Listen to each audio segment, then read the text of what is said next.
మధ్యప్రదేశ్లో 3 రాజ్యసభ స్థానాలను బీజేపీ కైవసం చేసుకుంది. కాంగ్రెస్ అభ్యర్థి మీనాక్షి నటరాజన్ నామినేషన్ తిరస్కరించడంతో 3 స్థానాలు ఏకగ్రీవమైనట్టుగా ఎన్నికల అధికారులు ప్రకటించారు. ఇవాల్టితో నామినేషన్ల విత్డ్రా గడువు ముగిసింది. బరిలోకి మిగిలినటువంటి 3 బీజేపీ అభ్యర్థులను ఏకగ్రీవమైనట్టుగా ప్రకటించారు ఎన్నికల అధికారులు.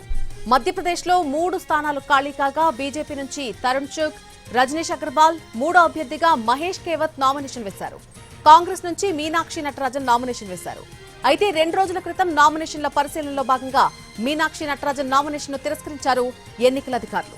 తెలంగాణలో నమోదైన కేసు వివరాలను దాచిపెట్టారంటూ రిజెక్ట్ చేశారు. దీనిపై కాంగ్రెస్ ఈసీని కలిసి ఫిర్యాదు చేసింది. సుప్రీంకోర్టులోనూ పిటిషన్ దాఖలు చేసింది. అయితే ఇవాల్టితో నామినేషన్ల విత్డ్రా గడువు ముగియడంతో బరిలో ఉన్న 3ని ఏకగ్రీవమైనట్టుగా ప్రకటించారు ఎన్నికల అధికారులు.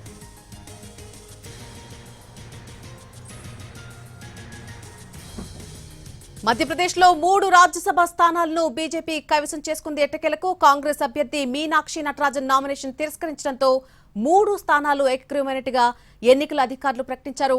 ఇదే అంశానికి సంబంధించి పూర్తి అప్డేట్ మా ప్రతినిధి ప్రసాద్ అందిస్తారు. ప్రసాద్,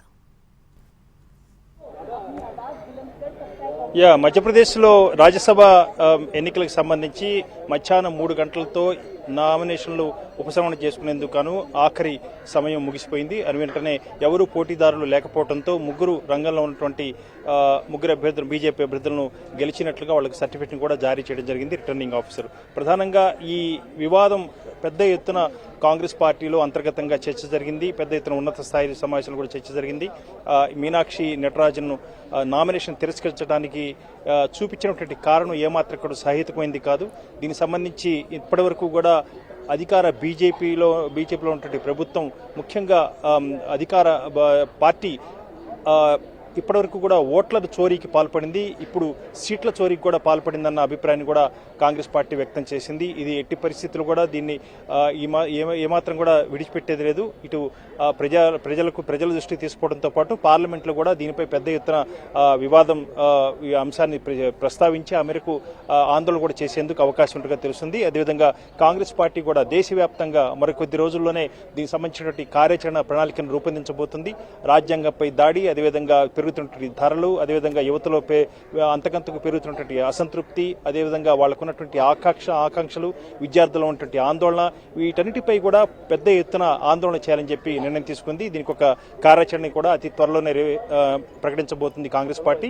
దాదాపు 2 నుంచి 3 నెలల పాటు పూర్తిగా వరుసగా ఆందోళన కార్యక్రమాలు, ప్రజాపోరాటం చేసేందుకు గాను కాంగ్రెస్ పార్టీ ఉద్యుక్తం అవుతుంది. ఇటు పార్లమెంటు వచ్చే వర్షాకాల సమావేశాల్లో కూడా ఈ అంశాలపై పూర్తిగా నిరసనలు వ్యక్తం చేసేందుకు అవకాశం ఉంది.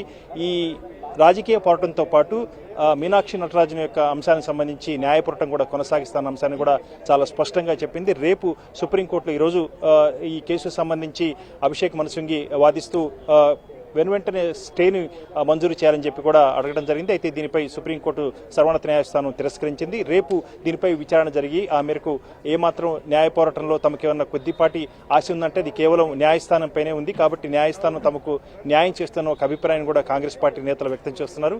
రేపు సుప్రీంకోర్టులో జరగబోయే విచారణ, సుప్రీంకోర్టు తీసుకోబోయే నిర్ణయమే చాలా కీలకం కాబోతుంది. అయితే ఇప్పటికీ మాత్రం మధ్యప్రదేశ్లో ఈ రిటర్నింగ్ ఆఫీసర్ మాత్రం 3 అభ్యర్థులు, బీజేపీ అభ్యర్థులు గెలిచినట్టుగా సర్టిఫికెట్లు జారీ చేయడం జరిగింది.